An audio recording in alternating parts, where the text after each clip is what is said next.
This copyrighted telecast may not be reproduced, retransmitted, or used in any form without the authorized written consent of NASCAR Broadcasting. NASCAR would like to thank all of our fans for your support, and we hope you enjoy today's broadcast. Say you're about where Timothy Peters is right now. You want to be a part of that closing outside lane? Oh! Contact and into the wall. Hang on to it here, man. Hold the brake. Oh, the 19 of Austin Cindric hard into the wall. Looked like Chase Briscoe got into the back of the 18 of Noah Gragson. Wow. A lot of damage. We also talked stage racing. Youth versus experience. We talked everything that could lead to us seeing the biggest crash fest we've ever seen with these young, inexperienced racers. Check it out right here that's the area in which it looks like this accident starts.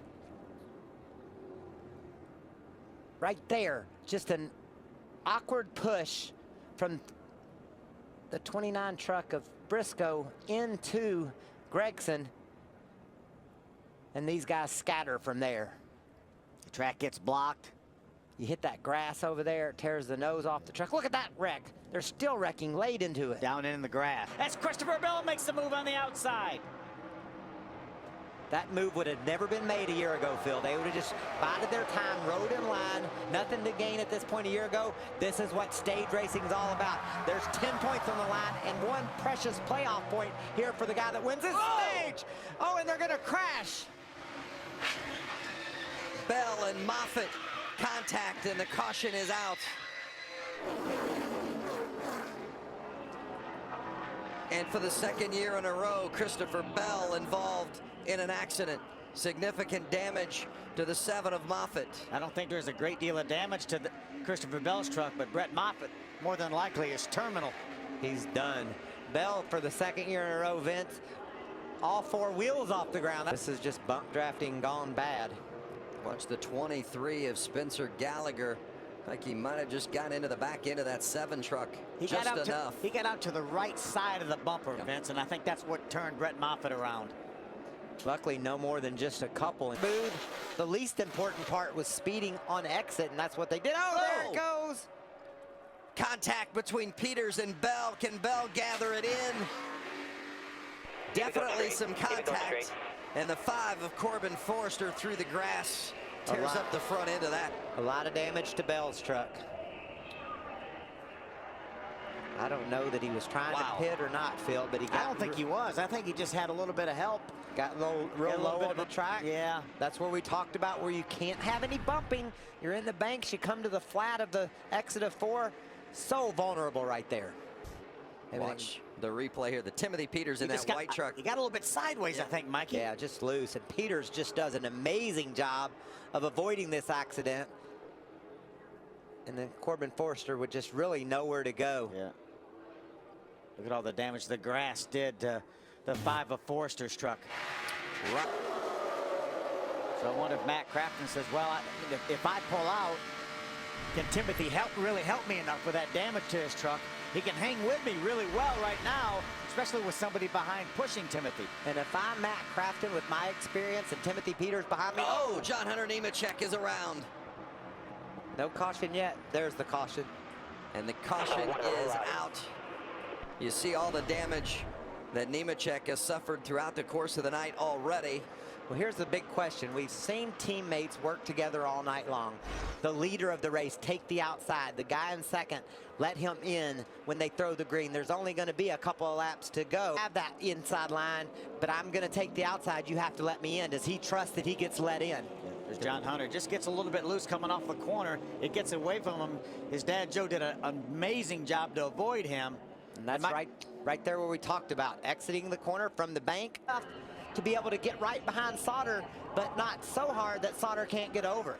Coming to the green and 2 laps to go. Johnny Sauter on the outside, Kaz Gralla inside. Sauter drops down in front of Gralla, and here comes Matt Crafton on the outside with help from Ben Rhodes. They got a good push on the outside. Crafton's even with Gralla. This is when Grala's really got to watch out. Side drafting from Crafton is something that he's never felt before. Nice job by Sauter. He goes up high to block. He gets in the high groove in front of Crafton. Great move. He had to give up on his teammate right there. Look at Timothy Peters on the inside. Matt Crafton challenging for the lead on the outside. Crafton, the two-time series champion, has never won here at Daytona. He has a teammate behind him. That's Ben Rhodes. 2 teammates behind him. He's only Make it 3 teammates behind him. 16 tries, only 1 top 5 finish for our champion, Matt Crafton. Can he hang on? He's got a big lead. Don't get out too far. The final lap, Crafton in the 88 in front. Johnny Sauter inside, it's 3 Making wide. that hole. forced his way to the middle. Middle of 3. You're middle of 3. Come on, 13. You got a guy coming to you. Not over. Keep digging. They're crashing. Rhodes into Keep Crafton. digging. Damn. Crafton up and over. And Kaz Grala, looks to me like, will win this race. Huge crash at the end on the final lap. And Kaz Grala, the youngest driver in the field, the youngest driver to win a pole award in NASCAR's Touring Series history. We'll have to wait and see NASCAR, but he sure looked like he was the one that emerged with a lead. The first across the finish line under the checkers and the yellow flag. Austin Wayne Self trailed Grala across the start-finish line. That team's confident about what they've accomplished. We'll get the official moment of caution from NASCAR. Yeah, amazing job, regardless, for Jerry Baxter, Kaz Grala, and that GMS team. Well, and Grala dropped back to the back part of the top 5. The American Ethanol green flag goes in the air.